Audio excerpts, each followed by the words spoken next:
There's a famous Henry Kissinger quote, which apparently he didn't even write. Control oil, and you control nations. Control food, and you control people. Regardless of who wrote it, it's a succinct way to explain what's happening in several nations on different timescales, but for all the same reason and orchestrated by the same people. Your Royal Highnesses, Your Excellencies, Lords, Ladies and Gentlemen, please welcome His Royal Highness. Where am I complicit in a war against the earth? Indian Point Power Plant, they began talking that night about violence. There is an uncertain future for a strategically important island nation where economic crisis has now been followed by political upheaval. I want you to stay angry. I want you to stay frustrated. Who cares if our children and grandchildren curse us? With a growing global population creating ever-increasing demand on the planet's finite resources, the most emitting and polluting industries. They include energy, agriculture. Our planet has been wounded by our actions. I say no, you say nukes. No, no. I say no, you say nukes. No, no. A new industrial revolution. Africa, if everybody's raising living standards to the point where everybody's got a car and everybody's got air conditioning and everybody's got a big house, well, the planet will boil over.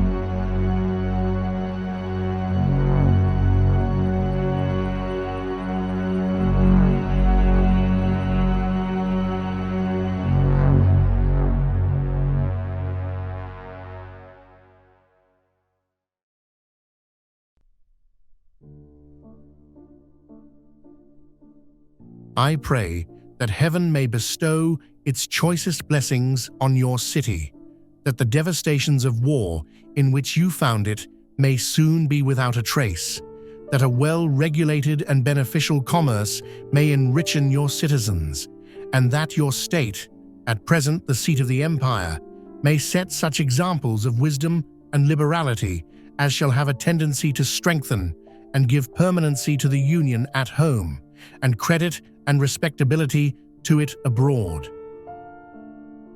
In 1785, George Washington wrote to the mayor of New York City, James Duane. He referred to New York as the seat of the empire, which later became known as the Empire State. The role of New York, and specifically the Hudson Valley, cannot be understated in the fight for the soul of America and the course of world history. It was here that the most pivotal point in the American Revolution against British rule took place. Benedict Arnold had been considered a patriot and war hero, playing key roles in the capture of Fort Ticonderoga and the Battle of Saratoga. For this reason, George Washington entrusted Arnold with the command of West Point, a military outpost located in a place of tremendous geographic and strategic importance. Positioned on a narrow S-curve of the Hudson River, it was a natural choke point for supply and military ships trying to move up and down the river. It was also the main artery between New England and the southern colonies. If the British controlled the Hudson, they could split the colonies in two, isolating New England and crushing the rebellion geographically. George Washington considered it the key to the continent. For the American Revolution, West Point was the linchpin of American military strategy in the Northeast. Its loss could have been catastrophic, which is why Arnold's betrayal was so devastating to George Washington. Someone who he considered a great American patriot had almost sabotaged the battle against empire from within. But the revolution was won, and America burst onto the world stage, bringing a new hope to mankind. The economy of America was profoundly different from that of Britain's. Alexander Hamilton believed that a strong industrial economy built through government-backed infrastructure, manufacturing, and finance, was essential to true national independence. In his 1791 Report on Manufactures, he argued for protective tariffs, subsidies, and internal improvements to nurture domestic industry. He also established the first bank of the United States to stabilize currency and extend credit for development, the antithesis of Wall Street speculation. The defining factor of the American system of economy was its emphasis on using the power of the federal government to promote national economic development through internal improvements, protective tariffs, and a strong national bank. Unlike laissez-faire capitalism or colonial free trade models, the American system aimed to build a self-sufficient, industrialized nation by directing credit into infrastructure, manufacturing, and scientific progress, ensuring that economic growth served the general welfare rather than speculative or foreign interests. The American system was, in many ways, an energy revolution of the sovereign nation against the British East India Company, which colonized the world by keeping it underdeveloped. The American story taps into an ethos and resonates with those of moral conviction.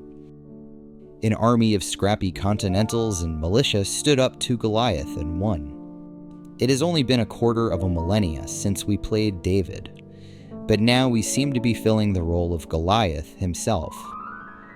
How did we get here? How did America come to embody the monster we once fought?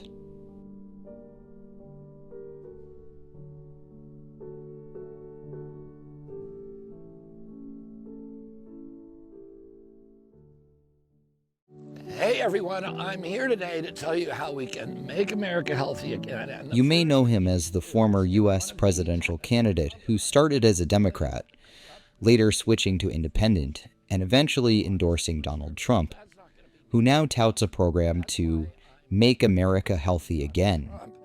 To transform our nation's food, fitness, air, water, soil, and medicine. Our big priority will be... According to his public persona, Robert Kennedy, Bobby Jr., has become America's notorious health crusader, a David fighting Goliath on behalf of the common people, armed only with the truth and his famous Kennedy name as his arsenal. But what was RFK Jr. doing before running for the highest office of the United States? During the last election, not a single journalist asked him about the legal case that was considered a capstone of his career. Pesticide residues out of our food. As a young man, Kennedy had a major fall from grace when he was caught with heroin and sentenced to community service. He fulfilled his sentence by volunteering for the litigious environmental organization, Natural Resources Defense Council. Soon after, he volunteered for the Hudson River Fishermen's Association. In 1985, he became their senior attorney, and by 1986, the organization renamed themselves Riverkeeper. I'm Robert F. Kennedy Jr. For the last 14 years, I've been the chief prosecuting attorney for the Hudson Riverkeeper. What began as a crusade to save fish would end in a victory that cost thousands of working people their jobs and millions their energy security. One of the first great battles of the environmental movement in this country was the fight over the Indian Point power plant. This plant was one of the first commercial reactors in the country, and some saltwater fishermen from Long Island Sound and some Hudson River fishermen discovered in the early 60s that the intake valves were killing sometimes millions of fish a day. For over 60 years, the Indian Point nuclear power plant stood along the banks of the Hudson River, a quiet sentinel delivering clean, reliable energy to New York City and the Hudson Valley. But from the moment its turbines began to spin, it faced unrelenting opposition. Environmental groups mounted a decades-long campaign, not just against the plant's safety, but against its very existence. On April 30th, 2021, their efforts prevailed. Indian Point was permanently shut down. but the data told a different story. Federal assessments showed that, with proper upkeep, Indian Point could have continued supplying clean energy to millions for decades longer. In 2021, Indian Point's final reactor powered down, and Buchanan held a funeral, not just for a plant, but for the industrial heart of a middle-class community that had long depended on it for stability, purpose, and a future. There's 1,000 helmets, yellow helmets, and that represents the loss of 1,000 jobs.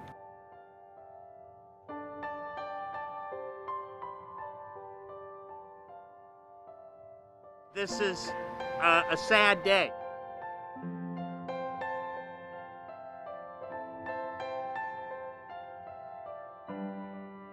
Generations of workers have worked honorably at this plant, and that goes away today. And these are not just any jobs, these are local jobs. These are good-paying union jobs that have created the middle class right here in Buchanan.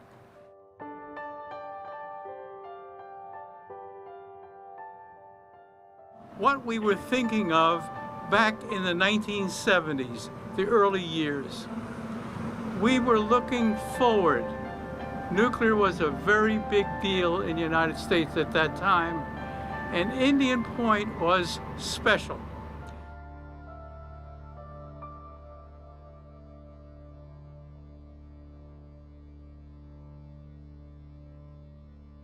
The shutdown of Indian Point was no accident. It was the result of a coordinated campaign between public agencies and private interests. But at the forefront of this decades-long push stood the environmental NGO sector, with groups like Riverkeeper leading the charge to bring the plant offline.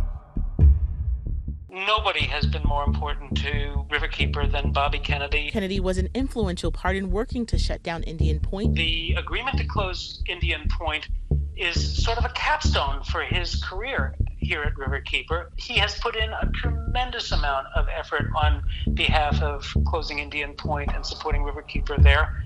And so I think having achieved this, he thought that perhaps this was a good time to focus on other matters. Kennedy says the win to close Indian Point was an important milestone for his career.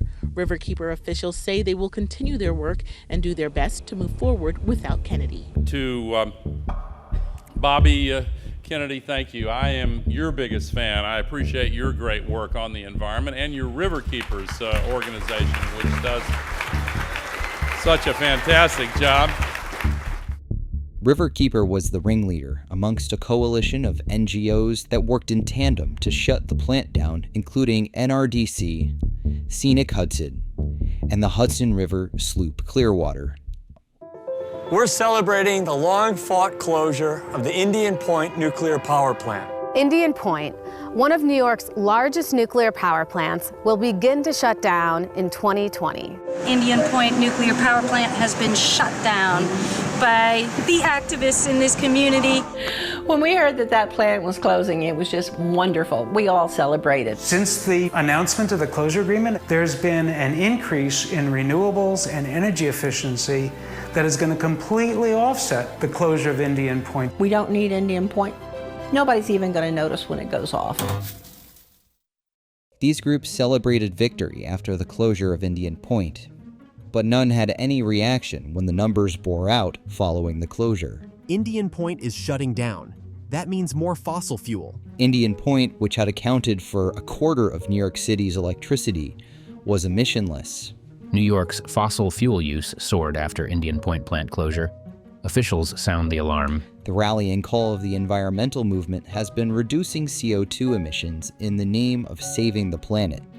But the results of their direct advocacy had caused emissions to go up. A nuclear plant's closure was hailed as a green win. Then emissions went up. This begs the question, was it ever about emissions in the first place? The tragedy of Indian Point. Bowing to anti-nuclear fears, New York chose to shut down a reliable and safe source of energy, and now burns more fossil fuels than before. And how was such a momentous blunder overlooked? Autopsy of a perfect policy failure, the closure of Indian Point? The answer lies in a closer examination of our own history. There were several events that happened over the course of the post-World War II era that set the stage for the premature closure of Indian Point.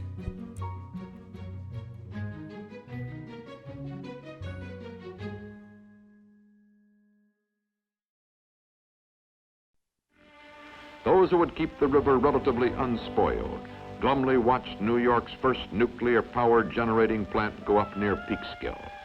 Soon they learned of another power plant under consideration, a yet unbuilt one near Cornwall on Storm King Mountain. Environmental history was made on the Hudson River in many ways. One of the cases that's best known is the Storm King case. In the 1950s, New York City faced an increasing demand for energy to meet peak usage. New facilities such as Big Alice and Indian Point were constructed to address this need. Office buildings rear up against the Manhattan skyline. As new residential areas are developed, the demand for more power continues to zoom, and the end is not yet in sight. Nor is there any end in sight for the need to strengthen the vast electric, gas, and steam systems. During the next 5 years, Con Edison will invest more than $1 billion in expansion on new plants such as Indian Point on the Hudson, where the energy of the atom is now harnessed to make more electricity, and Astoria, with a capacity of more than 1.5 million kilowatts. These plants met baseload energy needs, but the city still required a solution for meeting peak energy demands. Consolidated Edison proposed the Storm King Pumped Storage Project in 1962. The announcement seemed like a straightforward item in New York's ambitious infrastructure plans, as the city was on the constant verge of blackouts. The plant was simple. It would use excess electricity to suck up water from the Hudson River and pump it up to a new reservoir on Storm King Mountain. When electricity was scarce, they would use the power of gravity to let the water drain back out, which would spin turbines that would keep the lights on in New York City. Not only did this plant solve the problem of peak energy demands, but it was an infrastructure project welcomed by the community where the project would be sited.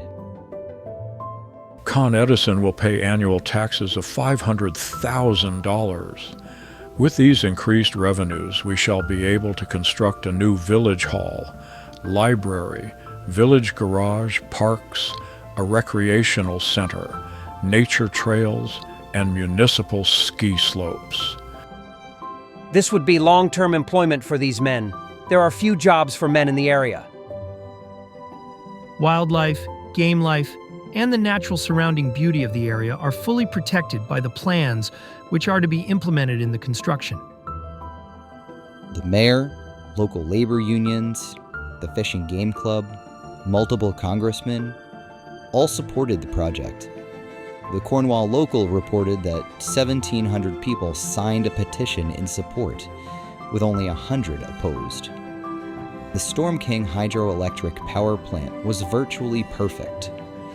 It met the growing power needs of New York City with much-needed peak load energy. It was clean and emissionless. But most of all, because of the economic uplift it would provide, the host community welcomed the plant with open arms. How on earth, then, was the Storm King plant stopped?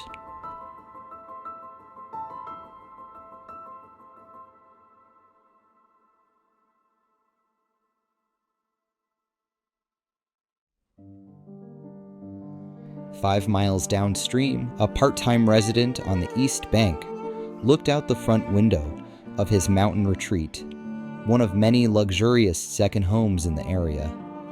William Osborne, an engineer whose family owned 2,000 acres and a mountainside castle, and who served as president of the Hudson River Conservation Society, realized he would have a clear view of the transmission lines that Con Ed was planning to string across the river to connect the Storm King plant to its circuits in Putnam and Westchester counties. Osborne called a few of his neighbors in similar mountaintop hideaways and found that they too were upset about the plant. which would be visible from several outlooks on the east side of the river.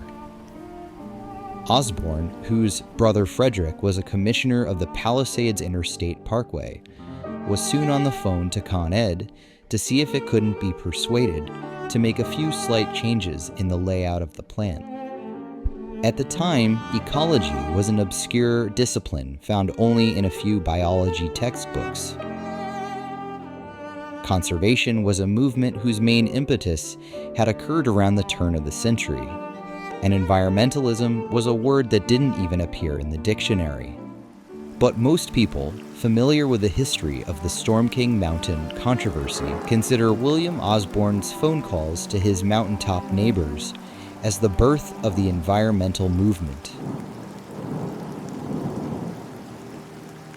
The average American citizen has never heard of the Osborne family, a family that shaped the course of both our nation and world history for the worse.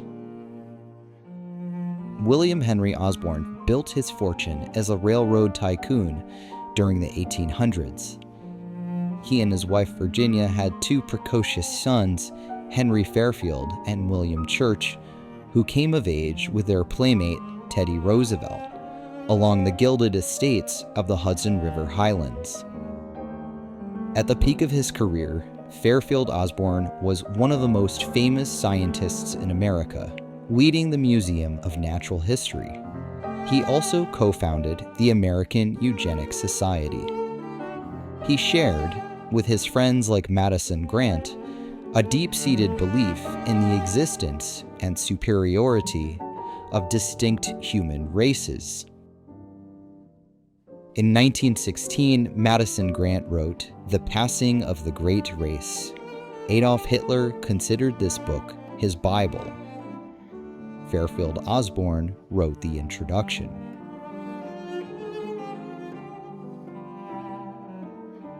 In 1937, his nephew Frederick praised the Nazi eugenics program as the most important experiment which has ever been tried. It was Frederick's brother, Henry's nephew William Osborne, who kicked off the battle against the Storm King hydroelectric plant.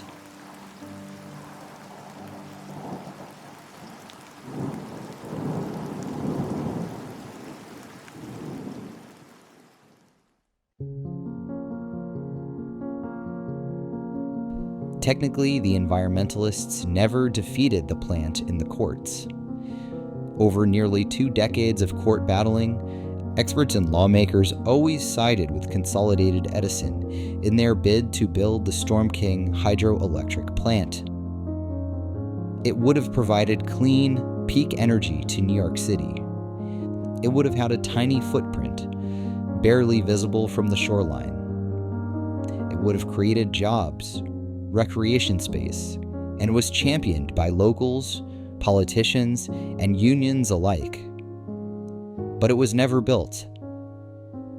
The environmental movement declared victory in 2 ways. First, they won a war of attrition. Their plan to draw out the court case as long as possible worked. Con Ed ran out of money, and plans were abandoned. More importantly, the case set a new precedent, creating a landmark case and changing the course of American history. But the court said for the first time in history, after 2 months of litigation, that environmentalists have standing to sue, that citizens can sue to protect a resource if they can show that they hiked on it or they fish in it or they take some kind of a spiritual and aesthetic pleasure from it. They don't actually have to own it. And that case, which and a Storm King doctrine that came out of it, was upheld by the Supreme Court, and it opened the door to environmentalists to come into court and start bringing these lawsuits. Even Senator Bobby Kennedy Sr. was in favor of both the Storm King plant as well as Indian Point.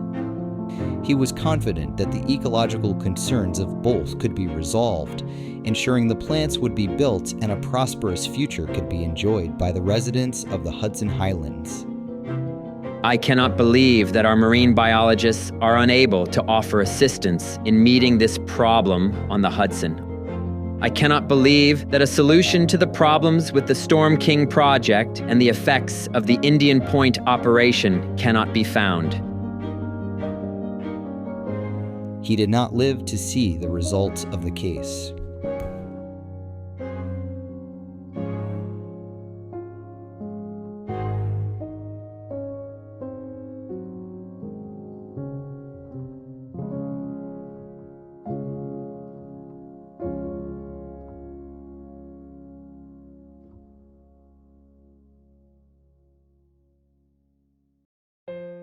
Environmentalism is keen to ignore its older cousin, conservation.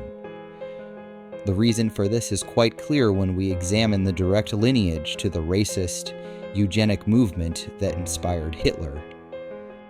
Preserving swaths of untamed wilderness was essential for recreational hunting, which was thought to restore manliness of upper-crust boys who had become soft and effete or over-civilized from modern city life. Preserving wilderness was an important factor for maintaining the quality and hardiness of the chosen people, the Nordic white race. Alexander Saunders, one of the leaders of the opposition and founder of environmental NGO Sloop Clearwater, spoke plainly about his motivation for blocking the Storm King plant. We don't feel this is the right area for industry. Of course, there are a lot of people on the welfare rolls in Newburgh. But as a businessman, I can tell you, it doesn't represent a very high caliber for a workforce. The ideal land use for this area should be for recreation for people from New York City. The plant's proximity to the poverty-stricken city of Newburgh would have undoubtedly bolstered the community and provided much-needed economic uplift. Newburgh grew up alongside the Hudson River, blessed with a beautiful location. But as with so many American cities, the older sections were left to deteriorate, while newer areas were developed. The result is that almost 1/4 of Newburgh is now a slum. This is how City Manager Mitchell interprets it. People create slums, and there are no second-class citizens except that they want to be second-class citizens and behave like second-class citizens, and our slums have been created by people.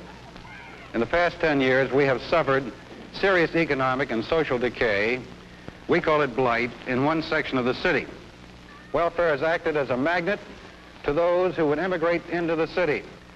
And welfare is a positive factor in slum growth as it attracts the poor rather than repelling them. The Storm King battle was a landmark case that spawned a mass movement of environmental nonprofits and what might be called the environmental law industrial complex.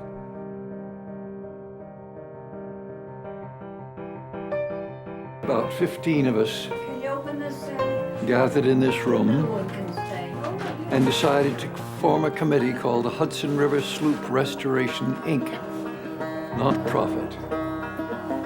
And no one knew what it would lead to.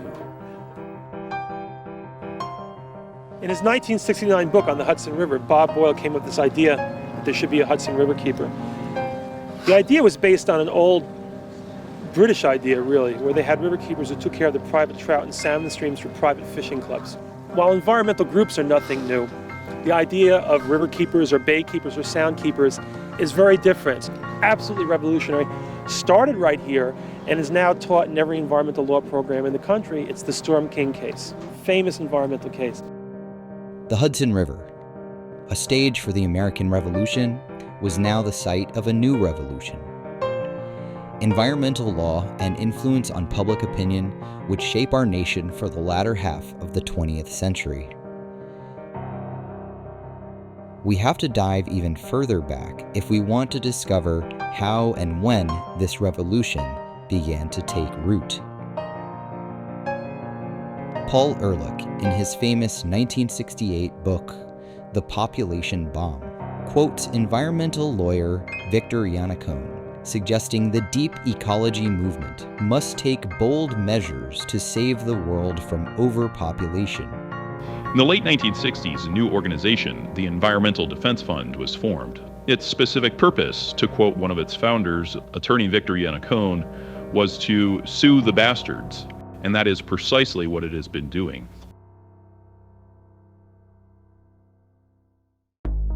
Few things have helped turn old conservation activism into the modern environmental movement more than litigation. And there are few people who have been more instrumental in the history of environmental law than Victor Iannacone. Iannacone is a feisty, some might say abrasive, lawyer from Long Island who fought a groundbreaking crusade against the pesticide DDT in the 1960s and helped start the Environmental Defense Fund. The fight against DDT, a chemical used to control pests, predominantly malaria-carrying mosquitoes, became a rallying call for the Neo-Malthusian movement. I went into population biology professionally. I did graduate work in entomology at the University of Kansas, and my first assistantship when I first arrived was working on the development of resistance to DDT in fruit flies. Ehrlich's population bomb gained him notoriety as a household name of the Neo-Malthusian movement. But what most people don't know is that a major influence on a young, college-age Ehrlich was a book called Our Plundered Planet, written by Fairfield Osborn, cousin to William and Frederick Osborn, who had kicked off the Storm King fight. And his father was Henry Fairfield Osborn, a fellow of the Royal Society who co-founded the American Eugenics Society in 1922. What is hard to fathom at this point is how the public was seduced by a movement that was founded by eugenicists to block their own economic development. How did these wolves coax the sheep to aid in the destruction of their own prosperous future? The Neo-Malthusian eugenicists knew they had to recruit a specific type of spokesperson, a self-righteous leader of the common man, a plain-clothed, plain-speaking, working-class saint. I expect to live here till I'm 90. It's the nukes that must go and not me. It's the nukes that must go and not me. Well, stopping atomic energy is practicing patriotism. It's the nukes that must go and not me. Well, Pete was a great friend, as was Toshi, his wife, who died last year. He lived a very humble life. I met him for the first time in 1984 up in Garrison, New York. He lived in a beacon in a log cabin that he built himself with his own hands, he and Toshi, back in the 1940s. And, you know, in many ways, he had this kind of this Christ-like aspect to him where he dressed in humble clothes. He wandered the banks of the Hudson River with his guitar. You know, we all jumped, those of us who fought for the river for years, we jumped on the moving train that Pete Seeger started moving down the tracks. Pete Seeger, how'd you get involved in environmental concerns? It was Rachel Carson's famous book, Silent Spring. I read it in the New Yorker in installments. Up to then, I'd thought the main job to do was help the meek inherit the earth. And that's a job that's got to be done. But I realized if we didn't do something soon, what the meek would inherit would be a pretty poisonous place to live. And so I made almost a 180-degree turn, started reading books like The Population Bomb by Paul Ehrlich, or The Poverty of Power by Barry Commoner. The world's only so big. If that's true, doesn't it follow that the human race is far bigger than it should be? Some things are so big, like this population problem, that the best way to tackle them is in small ways. I can sing a song about overpopulation and maybe touch one or two people at a time with it. I just have to write that song and make it go down easy. That's the key. I'd have to write a funny little song that sneaks the message in, go in through the back door. 2 times 2 is 4. 2 times 4 is 8. 2 times 8 is 16, and the hour is getting late. We'll all be a doubling, a doubling, a doubling. We'll all be a doubling in 42 years. We'll all be a doubling, a doubling, a doubling. We'll all be a doubling in 42 years. Twice 16 is 32. Next comes 64. Next comes 128. Do we need to hear more?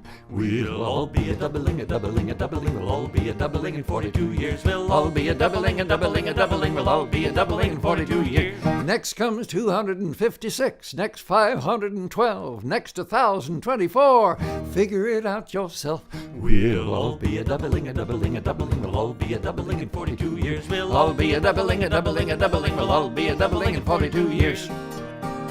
Keep doubling 10 more generations, you can have children more than 1 million. Keep on doubling another 20, your children are over 1 trillion. We'll all be a doubling, we'll all be a doubling in 42 years. We'll all be a doubling, we'll all be a doubling in 42 years. Either people will have to get smaller, or the world's gonna have to get bigger. Well, there's a couple other possibilities.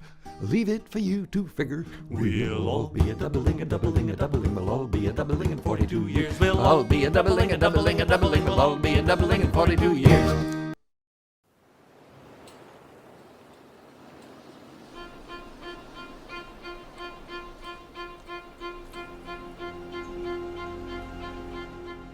Dedicated to Dr. Albert Schweitzer, who said, "Man has lost the capacity to foresee and forestall. He will end by destroying the earth." The modern environmental movement, as we know it today, was kicked off in the mid-20th century. A single book claims nearly all of the credit for creating a cultural revolution with massive national and international legal repercussions that have reverberated for well over 50 years. That book is Silent Spring, written by Rachel Carson and published in 1962. At surface glance, one might consider the author of Silent Spring a hero for kickstarting the modern environmental movement. But if we dig a little deeper into Carson's history, we will discover a much darker reality. It was renowned British nature writer Henry Williamson and his anthropomorphic books, like Tarka the Otter and Salar the Salmon, that inspired young Carson to become a nature writer. Williamson was a prominent member of Oswald Mosley and Lady Eve Balfour's Soil Association. For the first half of her career, Carson gained acclaim for writing several books on a topic in which she had formal training: the ocean. But in 1962, the marine biologist author suddenly switched gears. Instead of writing about fish in the ocean, her focus changed to invisible, poisonous chemicals and substances that supposedly threatened the very foundations of life. Silent Spring became an explosive bestseller. But how did it come to be? To understand the foundations of the culture-shattering book Silent Spring, we must begin with two affluent Long Island women, Marjorie Spock and Mary Richards. In their early years, they traveled to Dornach, Switzerland, to train at the Goetheanum with the occult leader Rudolf Steiner. Rudolf Steiner was an Austrian esoterist, proclaimed clairvoyant, and leader in Helena Blavatsky's Theosophical movement, which he later used as the basis to spin off his own version, Anthroposophy. Steiner's spiritual science of anthroposophy was a twisted concoction of German idealist philosophy, theosophy, and Christian Gnosticism. Through anthroposophy, Steiner and his guild founded Waldorf Education and Biodynamic Agriculture, two institutions with a small but powerful influence on our world today. After several years of Steiner's tutelage, Spock and Richards returned to the United States and transferred to the personal guidance of Dr. Ehrenfried Pfeiffer, a close student of Steiner and a key proponent of his teachings. Pfeiffer played a central role in introducing biodynamic farming to America. The post-World War II era saw an explosion in industrial farming methods and scientific breakthroughs, creating food surpluses which condemned Malthusian prognostics to their grave once and for all. or so it may seem. Not everyone rejoiced in this outcome, and the organic farming movement began to take root in reaction to industrial farming. The chemical known as DDT was first used to protect soldiers from malaria and typhus in World War II, and later applied to civilian use, both as disease prevention and as an agricultural bolster. Its benefit to mankind was nothing short of miraculous. Over the summer of 1957, state and federal control planes sprayed Long Island with DDT, which included Spock and Richards' organic garden. Spock and Richards were outraged, claiming their crops were ruined and their soil was totally compromised. Within the esoteric religion of anthroposophy, man-made chemicals are seen as more than just physical threats. They can disrupt the subtle harmony between body, soul, and spirit. Rudolf Steiner's American disciples Marjorie Spock and Mary Richards decided to sue the government. 1957, Murphy versus Benson. This may well be the first modern environmental case brought by citizens, despite the conventional wisdom that the Storm King case started the field. Robert Cushman Murphy, a biologist who was curator emeritus of birds at the American Museum of Natural History, was among a group of property owners who sued the New York Department of Agriculture. As it turns out, Spock and Richards had very affluent neighbors who happened to be sympathetic to their cause. The high-profile chairman of the Department of Birds at the American Museum of Natural History, Dr. Robert Cushman Murphy, was enlisted not only to help the women, but as the lead plaintiff on the case. It was Henry Fairfield Osborne's nephews who had kicked off the Storm King case, and Robert Cushman Murphy who helmed the DDT case. But the Osborne and Murphy connection is more than mere coincidence. In 1950, Robert Cushman Murphy wrote of the late Osborne.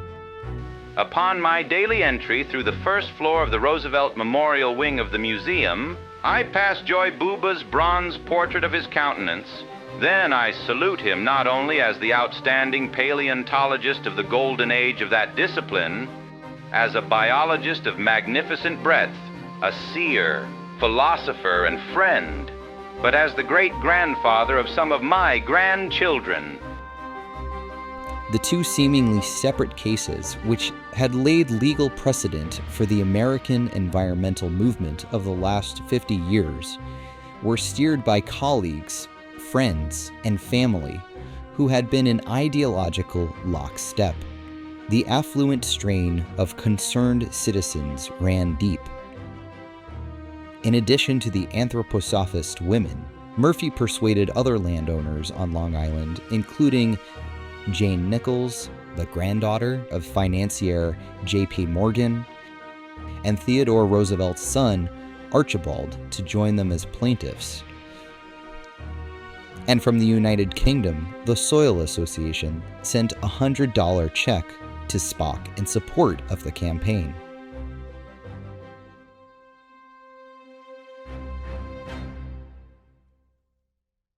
Murphy versus Benson. In rejecting that claim, the court also stated, it would seem that the plaintiff's major complaint is of annoyance rather than damage.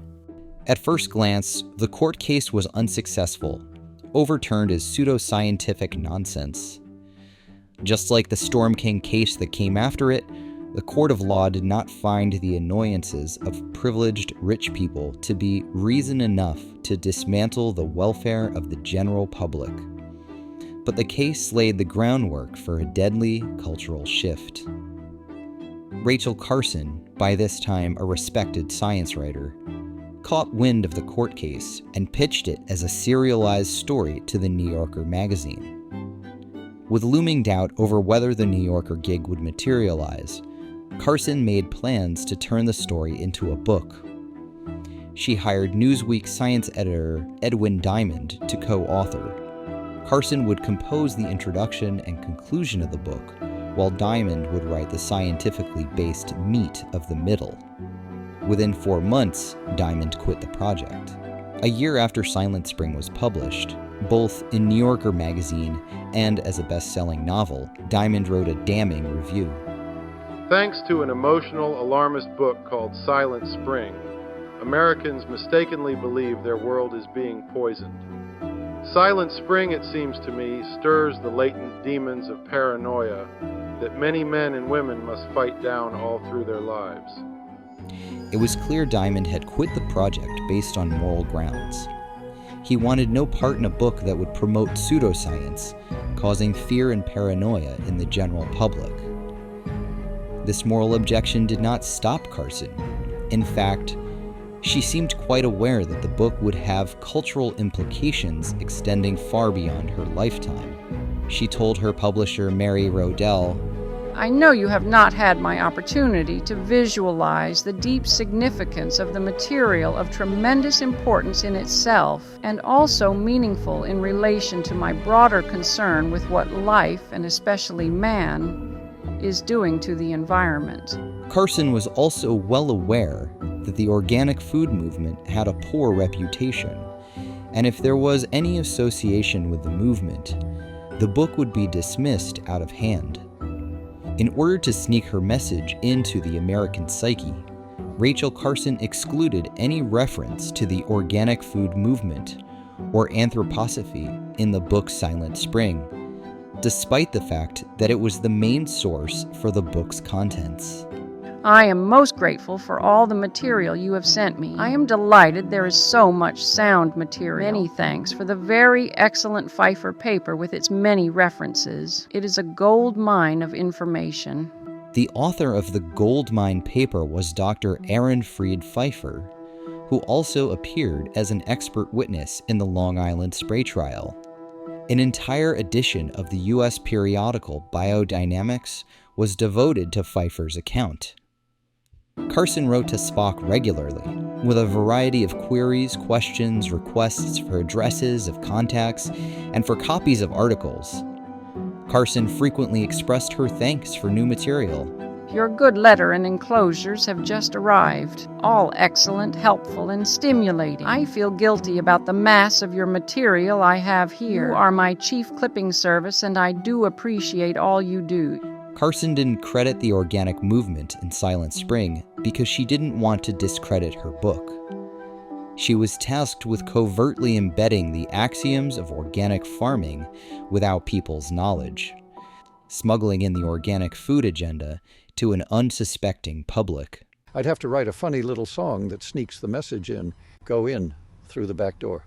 We'll all be a doubling, a doubling, a doubling, we'll all be a doubling in 42 years. We'll all be a doubling, a doubling, a doubling, we'll all be a doubling in 42 years.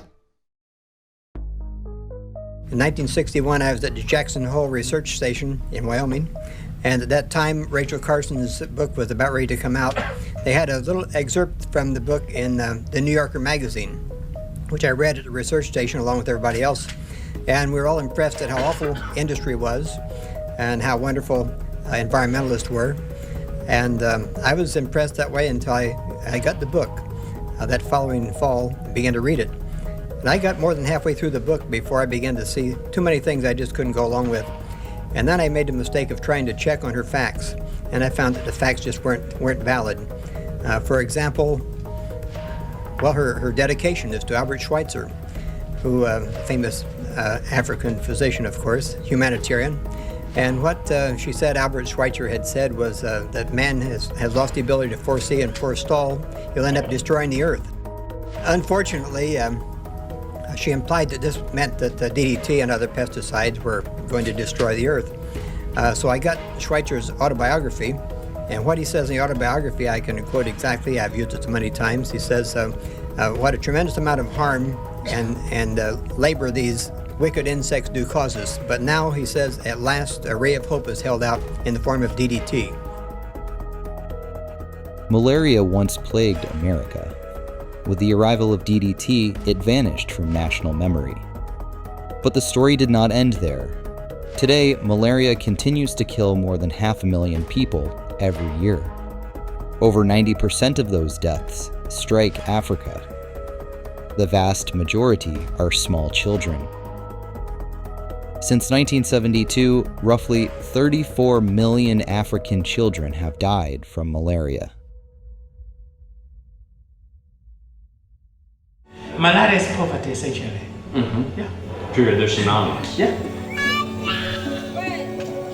And those that they die by malaria are the most poor.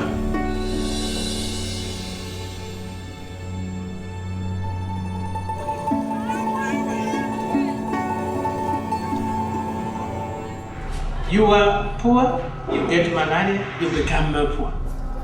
If he has to go to the hospital, he has to pay transport, taxi, buy the medicine. If he's admitted, every day he has to bring somebody food from home. At the end, they are more poor with malaria.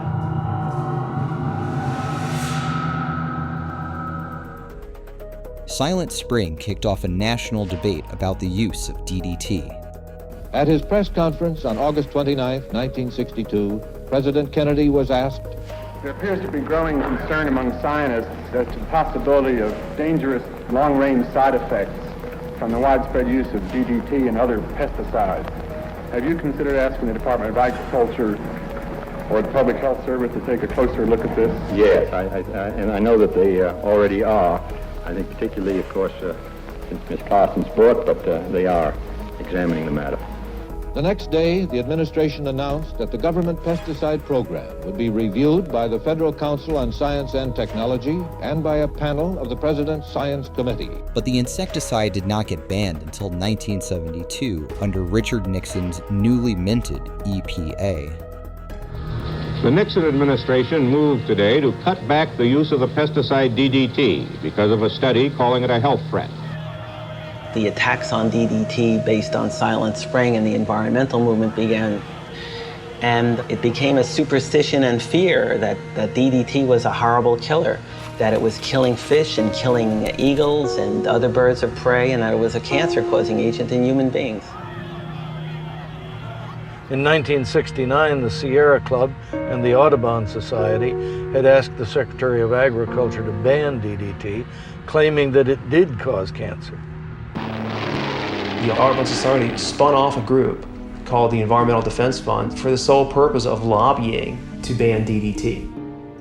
The issue finally came to a head in 1972 at hearings at the Environmental Protection Agency. Victor Yanacone, unpaid counsel for the Environmental Defense Fund, the organization of the anti-DDT scientists. We will show that DDT is highly toxic to animal and bird species. In addition to direct toxicity, there are indirect effects and sublethal effects, and this may be occurring even in men.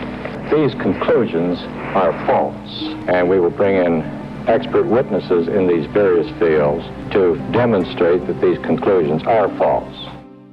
Every objection was heard, every risk considered. Yet the overwhelming conclusion was that DDT had transformed the fate of nations. Surgeon General Jesse Leonard Steinfeld put it bluntly. Although only used as a pesticide since 1939, DDT has been instrumental in literally changing the course of history for many nations and continues to do so today.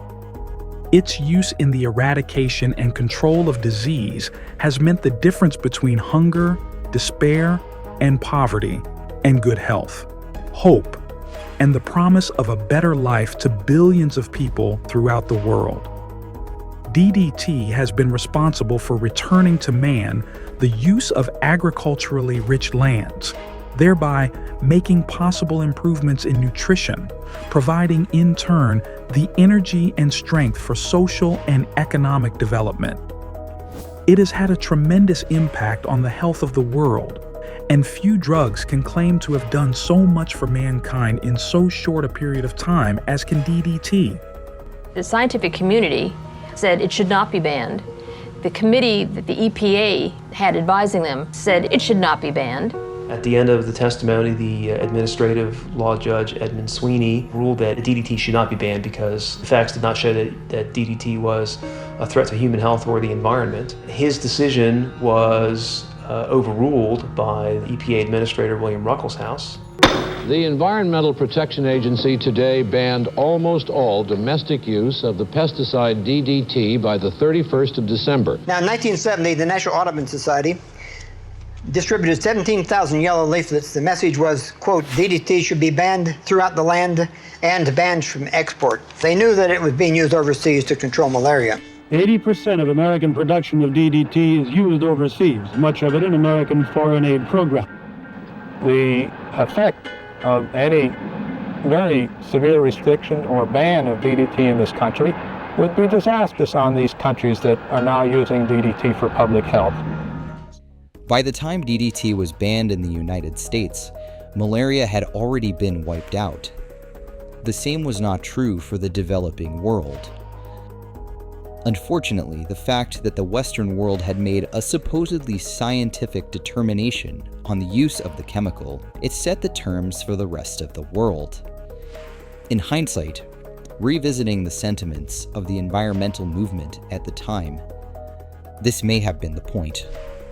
Dr. Charles Wooster, former chief scientist for the Environmental Defense Fund, was once asked if he thought a ban on DDT might result in the use of more dangerous chemicals and more malaria cases in Sri Lanka. He replied, "Probably. So what? People are the cause of all the problems. We have too many of them. We need to get rid of some of them, and this is as good a way as any. If the environmentalists can win on DDT, they will achieve a level of authority they have never had before. In a sense, then, much more is at stake than DDT." My own doubts came when DDT was introduced for civilian use. In Guyana, within 2 years, it had almost eliminated malaria, but at the same time, the birth rate had doubled. So my chief quarrel with DDT in hindsight is that it has greatly added to the population problem.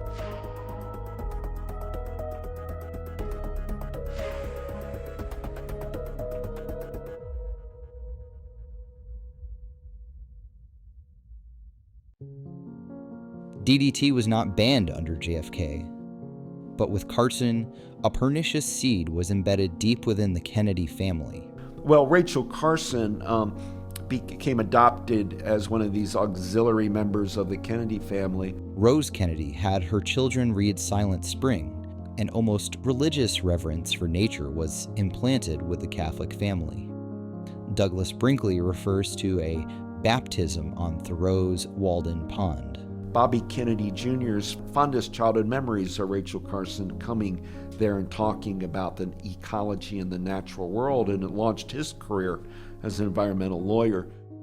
Much like a young Carson, Bobby Kennedy Jr. was enamored with the natural world. His uncle, President Kennedy, arranged for young Bobby to have an interview with his Secretary of Interior, Stuart Udall. Udall, who continued to serve under Johnson after JFK's assassination, was a major proponent of the emerging environmental movement of the 1960s. I believe that we have reached a point in our history when from now on, restraint in what we do with our machines and our technology, the way that we live, in other words, that maybe Thoreau was right and that we must return to simplicity and restraint. But of course this runs counter, it runs across the grain of all of American thinking. The American outlook, the thing that has dominated the American mind, as we know, has been conquest, the conquest of new frontiers. On the new frontier of science and space. We've had some silly talk as part of the space program about colonizing the planets. And always the idea that has dominated us has been what one might call growth mania, that all growth is good. Limits and restraint must be the keynote of man's activities. We do have indeed a very crucial world population problem, so let's be honest about it and face up to that. Nature's trying to say something to us.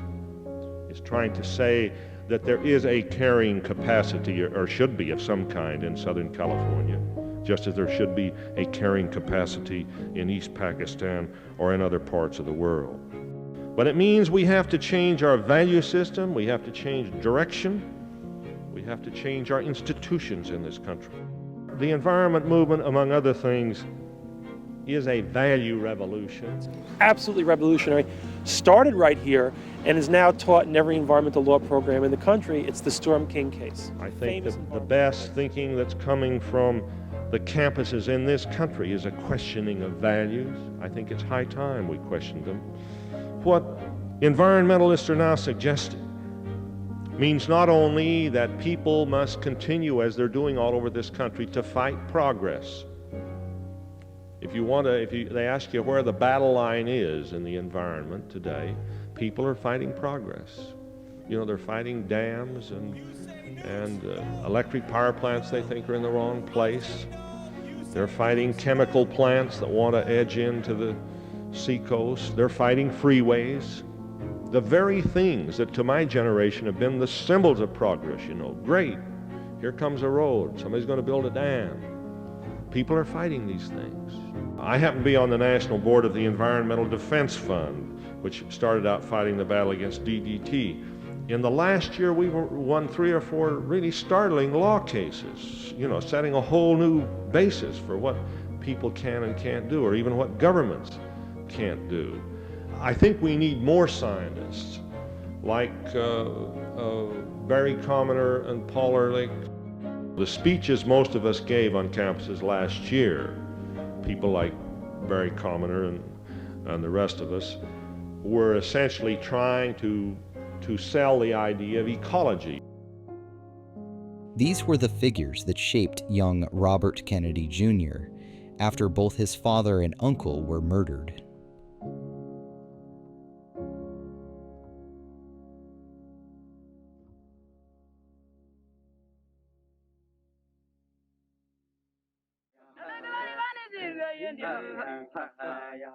The New Frontier may have been the theme of JFK's nomination speech. The new frontier is here, whether we seek it or not. But young RFK Jr. began his career in the spotlight with a documentary in Africa called The Last Frontier. Join Robert F. Kennedy Jr. in Africa, The Last Frontier, today at 5. The film, directed by Roger Ailes, features 18-year-old Bobby Kennedy Jr., along with British ecologist and patron of London-based Population Matters, Norman Myers, discussing conservation prospects for African wildlife. In 1973, I think. What were you, 19 or 20, I guess? Yeah. Roger and I spent 6 weeks in a tent together. That's right. We spent 6 weeks and we had some great nights sitting around the campfire over in Africa. Lem and I hitting a little scotch and talking about your great future, and here you are, all these years later. I think that's the point Rachel Carson was making. They were spraying the DDT on to try to get the fire ants or the gypsy moths, but it was getting into the food chain, and it was bioaccumulating, and it was getting into us. We're not worried whether the striped bass in the Hudson River have PCBs in them. We're worried that those PCBs are going to get into children. If you want to look at what would happen to nations, to our country, if we didn't invest in the environment, look at the nations that didn't do it in 1970. We started in 1970 investing in environmental infrastructure. Russia didn't do that. China didn't do that. Eastern Europe didn't do it. Mexico didn't do it. And now you have in those nations, you have environmental catastrophes that have matured into economic catastrophes. And there's entire regions of those nations that simply cannot be regenerated economically. They are write-offs.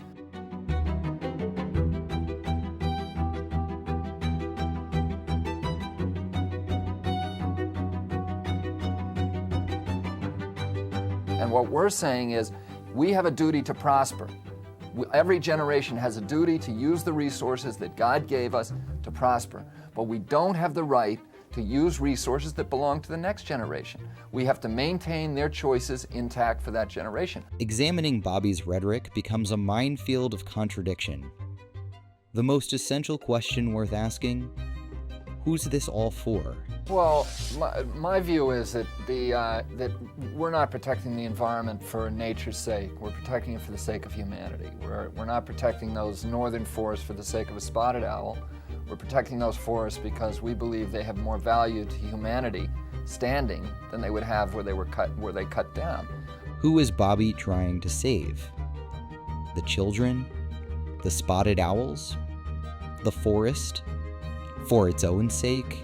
The battle over the spotted owl was a symbolic one. We used the spotted owl because we wanted to save those forests. We weren't saving those forests for the sake of a spotted owl, but the spotted owl was the only hook that the environmentalists had in order to preserve a publicly owned resource. But the point is, we weren't preserving that old-growth forest for the sake of the spotted owl. We're preserving the old-growth forest for its own sake and using the spotted owl as a tool. It begs the question, should trees have standing? In 1957, the first environmental case was waged by anthroposophists and eugenicists against the United States government. The 1962 book based on the case led to the eventual ban on DDT and the preventable massacre of African children by volumes that would make Hitler blush. By 1972, the book, Should Trees Have Standing?, for the first time, suggested that nature itself can and should have legal protection. The environmental law industrial complex was in full motion, and by the late 1990s, they had cultivated a young, handsome Kennedy as the heroic leader of their movement.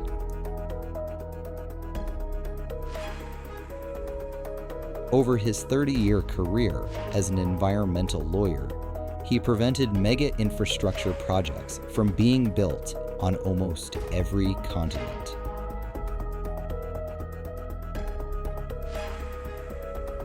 As his participation in larger media spectacles grew, his rhetoric became increasingly bombastic.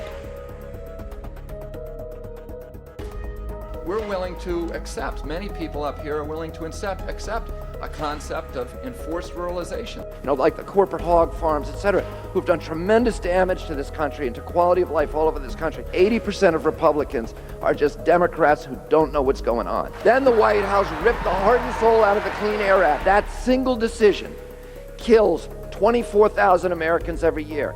8 times the number of people who were killed in the World Trade Center attack. If you're an American and you want to hear the voice of God, you have to go into the forest and listen to the songs of the birds and the rustle of the leaves. And if you want to see the American soul, you have to look into the mirror of Walden Pond. The explosive power every week in the coal fields of West Virginia and eastern Kentucky, that is the equivalent of a Hiroshima bomb. Coal could not survive for a minute. It's the most catastrophically expensive way to boil a pot of water that's ever been devised. Fox News can't go to Canada. It's illegal to lie on the air in Canada.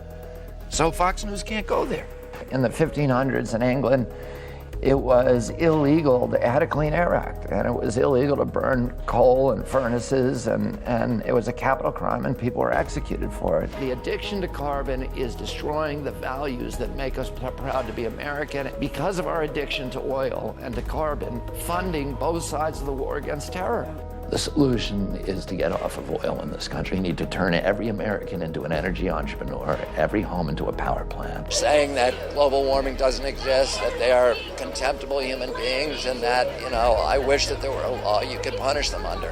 This is a project that is going to enrich a few billionaires by impoverished, like Donald Trump. How are we going to transition off of dinosaur, dangerous fuel, addictive fuels from hell to the green, clean, wholesome, and patriotic fuels from heaven? Global warming is real, and we've got to do something. There are many people who are now beginning to change their opinions because Mother Nature is the fat lady singing. We're going to win. How long will it take? Well, Martin Luther King Jr. once said, how long? Not long, because no lie can live forever.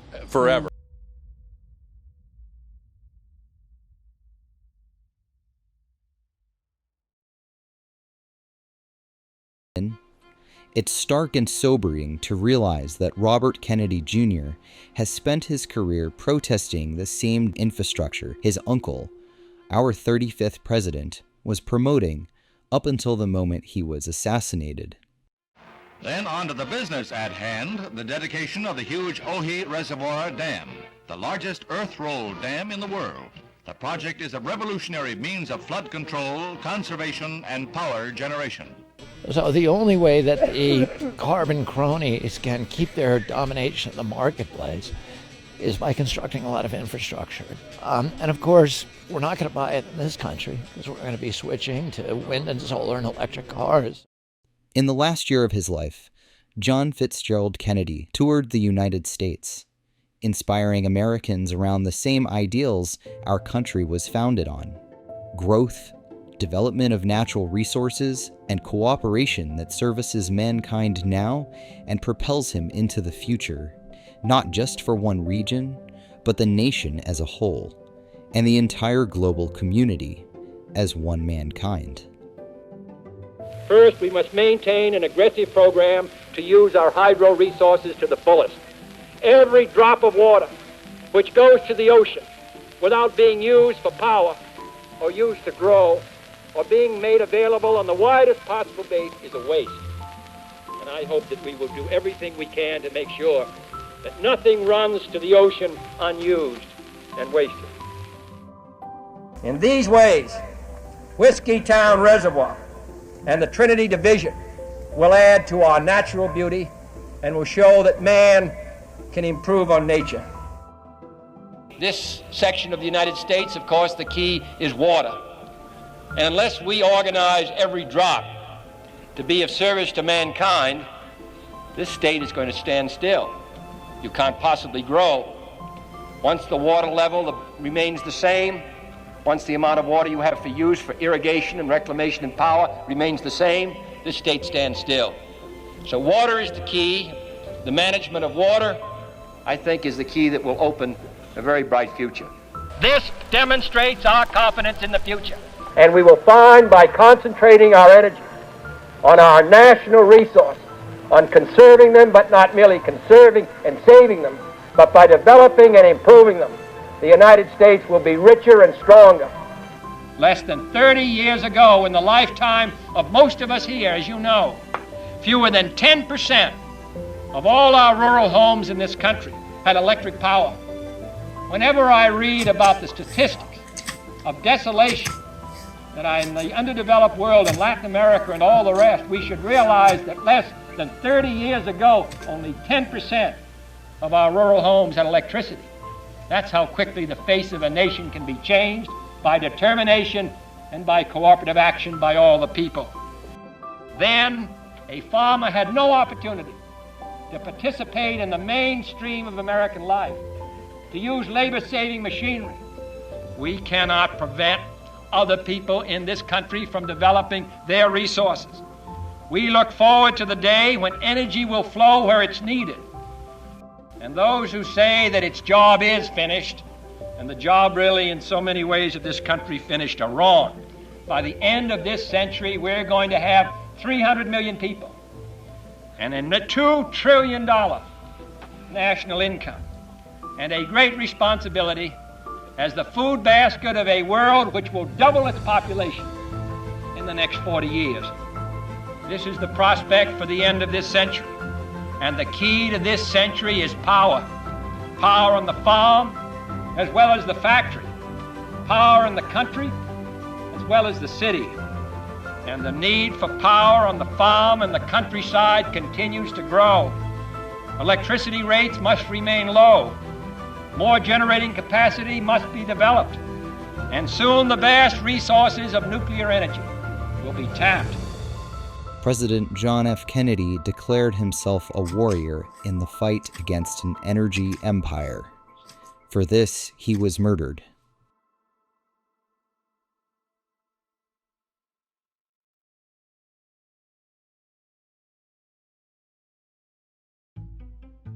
In part 1, we saw how geopolitical tensions forced Cuba to cope with the loss of synthetic fertilizers and modern farming methods in a desperate effort to maintain their sovereignty. Cuba had committed to the Green Revolution, a system which requires the massive use of fossil fuels in the form of natural gas-based fertilizers, oil-based pesticides, and diesel fuel for tractors and other farm machinery.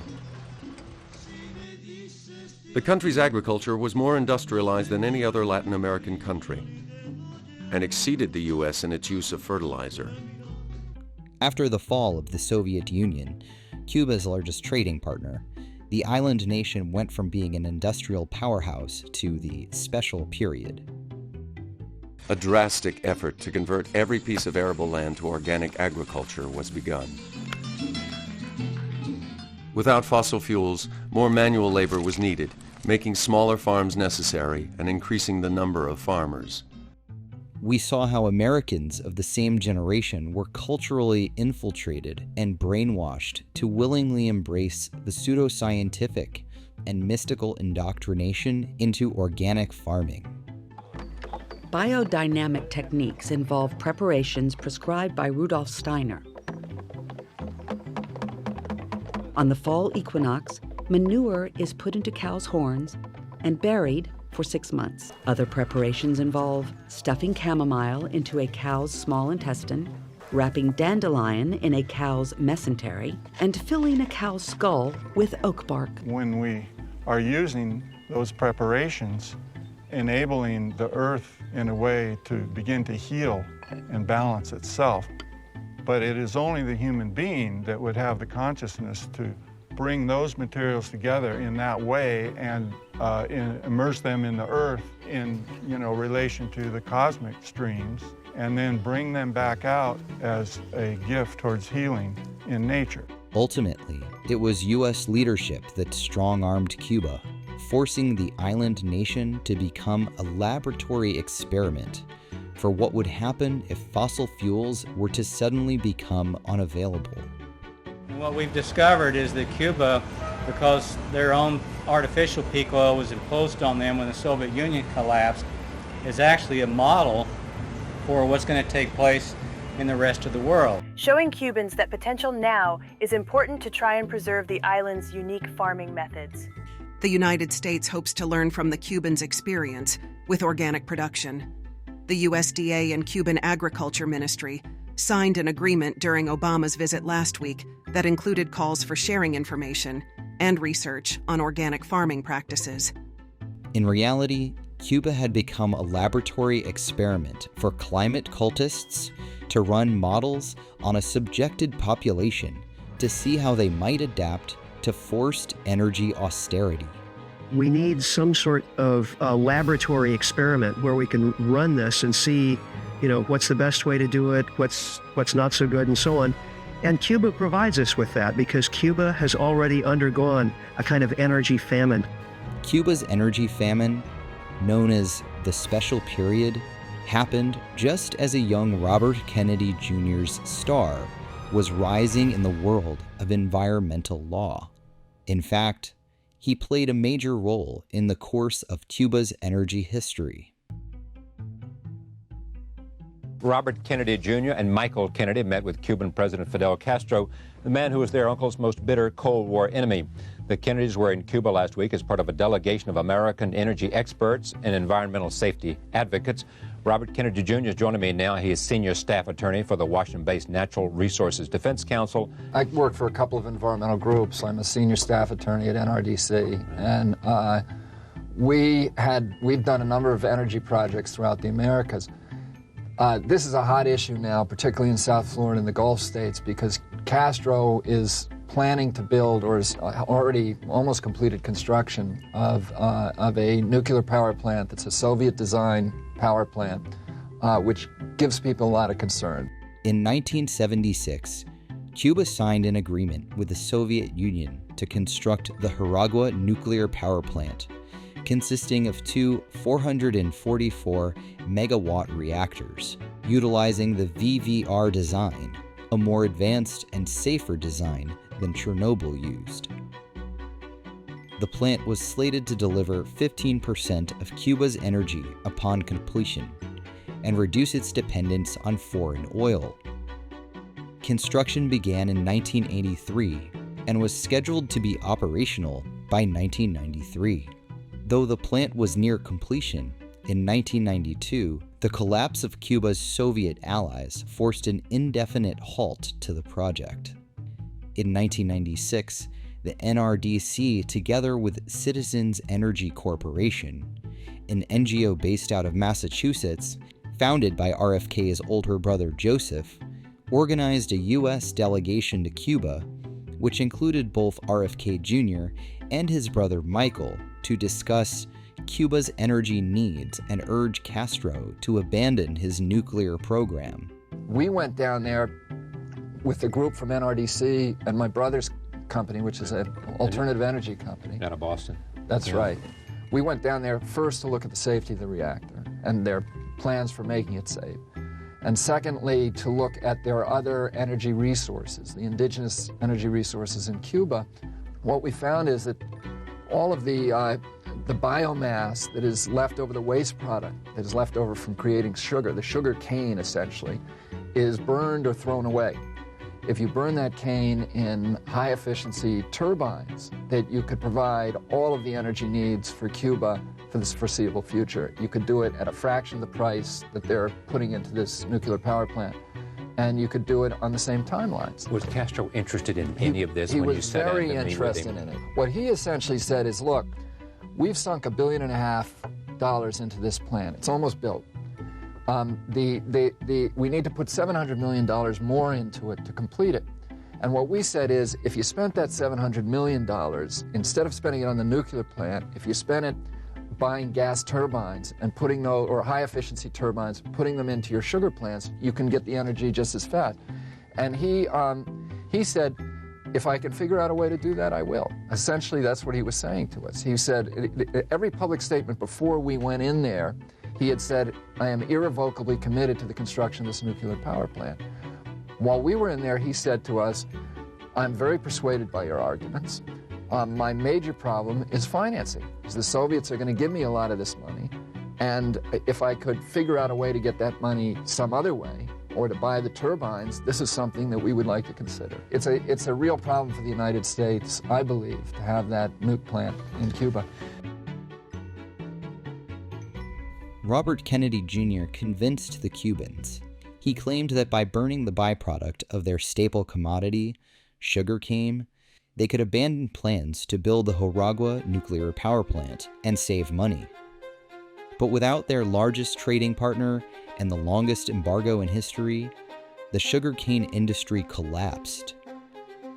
Despite the fact that there are thousands of biogas digesters in Cuba, they contribute less than 1% of total national electric generation, about 10 to 20 megawatts. Joragua would have provided 880 megawatts, or about 20% of the nation's baseload energy. As a result, not only has the island become more dependent on fuel imports, but it faces constant and increasing blackouts. We start in Cuba, where a power grid collapse triggered a nationwide blackout. Cuban officials said failures at a substation in Havana Friday evening began a chain reaction that completely shut down power generation across the island. More than 10 million people were without power for days, until power was gradually restored starting in Havana, Cuba's capital, Sunday night. The nationwide power outage is the fourth major loss of power in only 6 months. For nearly a week in October last year, most of Cuba suffered near total blackouts, making it the worst energy outage in decades.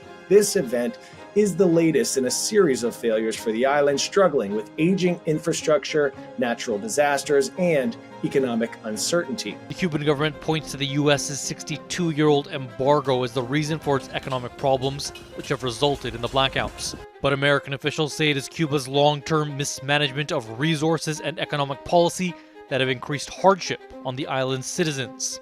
According to Western news outlets, Cuba's failure is due to their own bad policy and resource management, not the half-century-long embargo and the imposition by Obama liberals to strong-arm Cuba into organic farming methods.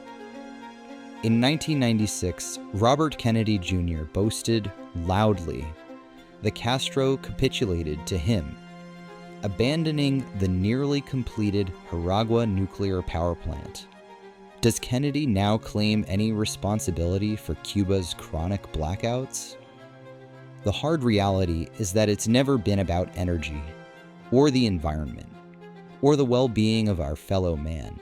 It's a political game, a game that cares for none of the above, a game where you can lie, cheat, and steal in order to win. I've been involved in politics all my life, and I love politics. Politics is what I do now, as an environmentalist, but in terms of electoral office, I feel very comfortable doing all the things you need to do to get to electoral office. In fact, after winning office in 2008, Barack Obama had strongly considered RFK Jr. to head the EPA.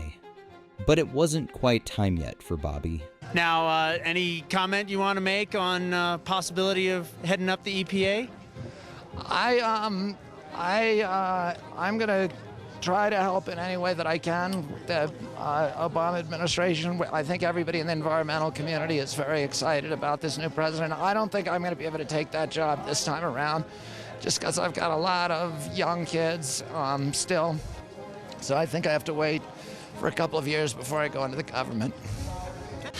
But you haven't heard the call yet. You haven't heard the call. You haven't heard.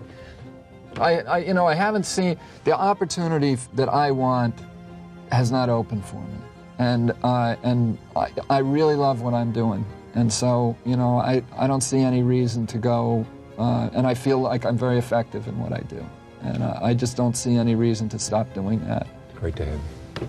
Thanks for having me. Thank you. Come back soon. We'll follow what happens with the nuclear project in Cuba and what you're doing for rivers and lakes and water in New York State.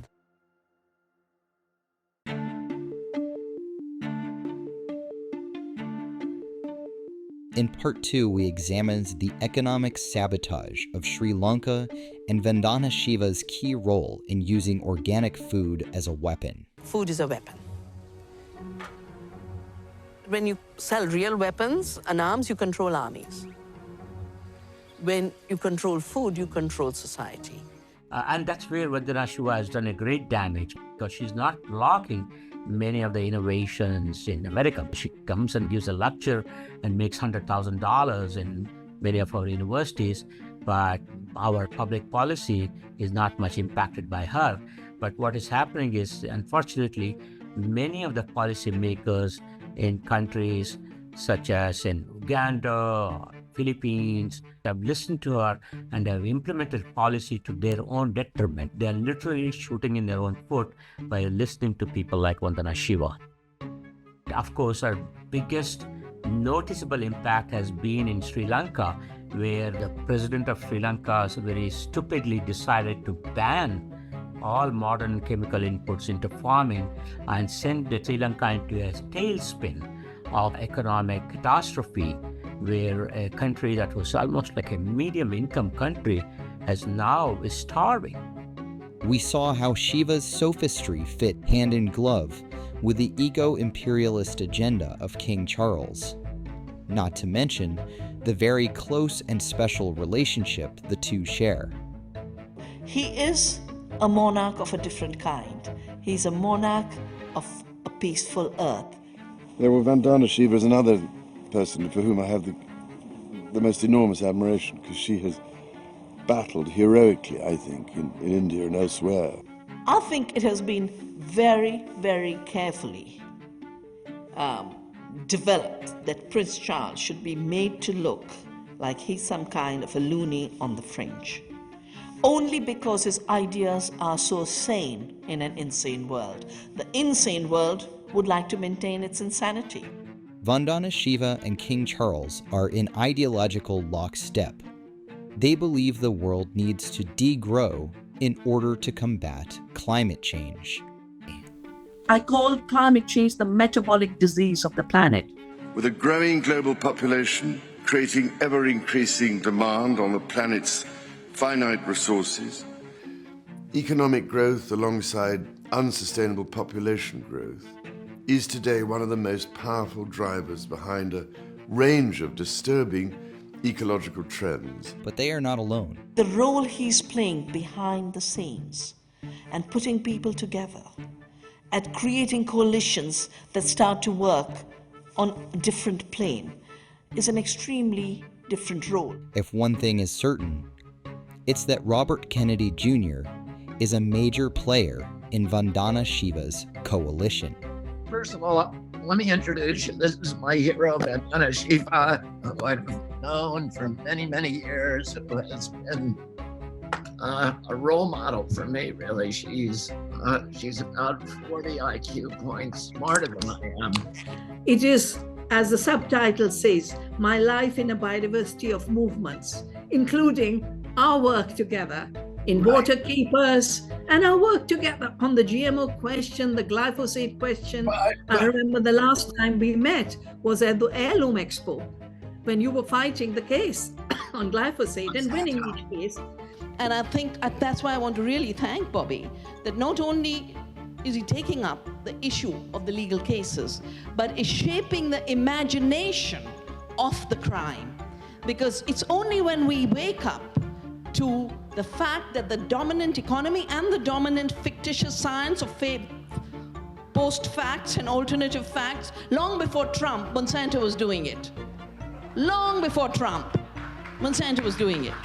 And I really feel we have to recognize this as the biggest crime, recognize our power in different ways to both expose the crime, make them accountable, and shape another future. If we can heal this crisis of perception, then it seems to me that everything else we need to do will become so much easier.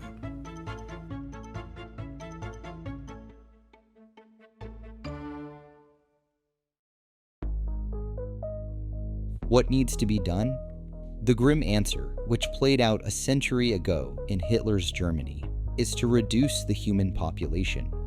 Genocide of the 20th century took place under the guise of science, formerly known as eugenics. The pseudoscience of eugenics proved to be very popular with Anglophile elites in America, who were rightfully ashamed after the results of their science bore out as the Nazi Holocaust of World War II. Frederick Osborn, who once praised the Nazi eugenics program as the most important experiment which has ever been tried, didn't give up his commitment to eugenics after the war. Instead, he called for a rebranding. In his 1968 book, The Future of Human Heredity, An Introduction to Eugenics in Modern Society, he wrote, "Eugenic goals are most likely to be attained under a name other than eugenics." As the Cold War climate set in, the wolves in sheep's clothing found fertile ground for a new battle. A new era of paranoia set the stage as a direct front against the human intellectual mind. And the international communist conspiracy to sap and impurify all of our precious bodily fluids. Sophists set out to destroy the Christian conception of all mankind made in the image of his Creator. Human life was dragged down to the level of all other matter on the planet, no better than the beast. It is like a war against our gut microbiome, which is 90% of us in terms of biodiversity. We are 10% human, 90% are the beings who keep us healthy, who make us, and the war against our bodies. To sap and impurify all of our precious bodily fluids. In order for the poison pill to be swallowed, new religions, or you could even say a revival of old pagan religions and occult beliefs, blossomed in the age of Aquarius. The earth is a living organism. She is called Gaia. Malthusian occultists placed industrial society directly in their crosshairs. First industrial revolution, textiles. Gandhi pulls out the spinning wheel. Second industrial revolution was chemicals. Rachel Carson wrote Silent Spring, and we got the environmental movement. For more than half a century, industrial farming methods based on chemistry instead of biology have prevailed, upsetting the harmonious balance of nature, degrading soils. Of course, Rudolf Steiner was one of the first people to recognize the interconnectedness of soil fertility and the vital health of plants, animals, and people. The sad reality is that Robert Kennedy Jr.'s ideological lineage stems all the way back from Shiva and the King of England to Malthus himself. We recognize if we're going to make America healthy again, we have to have a partner with agriculture in this country. We cannot produce food for our country, high quality food, making sure that our farms is sustainable.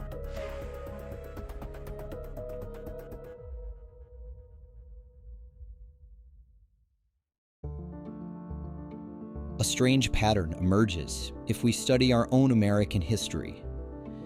Our founding fathers, including Hamilton, Franklin, Washington, and Adams, laid the framework for a republic based on an economic system, an industrial powerhouse of national sovereignty that would expand the rights of every individual internally and across the entire world.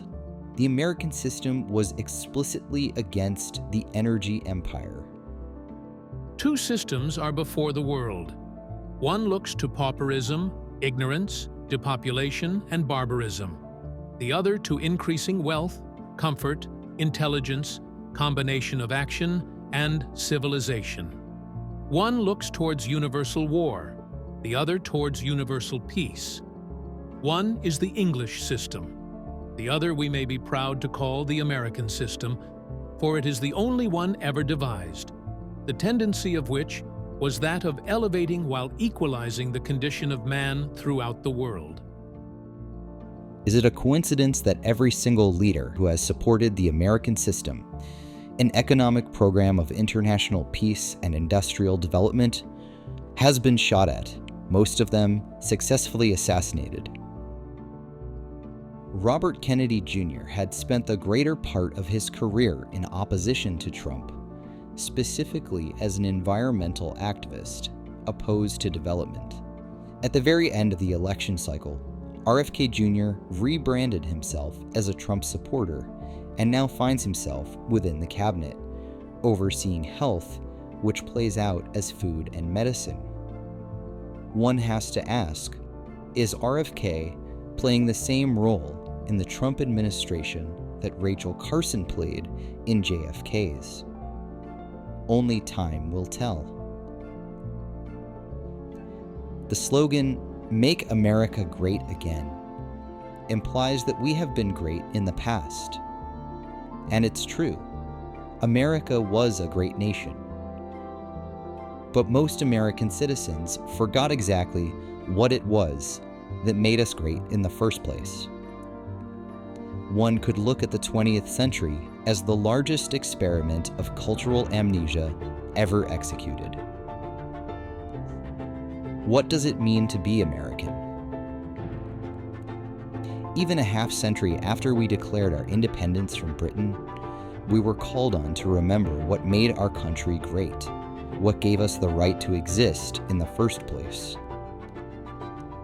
John Quincy Adams reminded us that the first step was breaking away from England and declaring our independence from an empire of conquest, an empire with a degenerated view of mankind.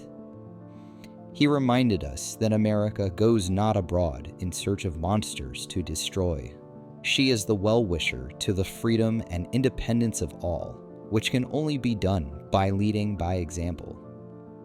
He warned that once America enlists in geopolitical struggles, no matter how well-intentioned, that she would no longer be a beacon of freedom and independence for all mankind. The frontlet upon her brow would no longer beam with the ineffable splendor of freedom and independence, but in its stead would soon be substituted an imperial diadem, flashing in false and tarnished luster the murky radiance of dominion and power. She might become the dictatress of the world, and she would no longer be the ruler of her own spirit.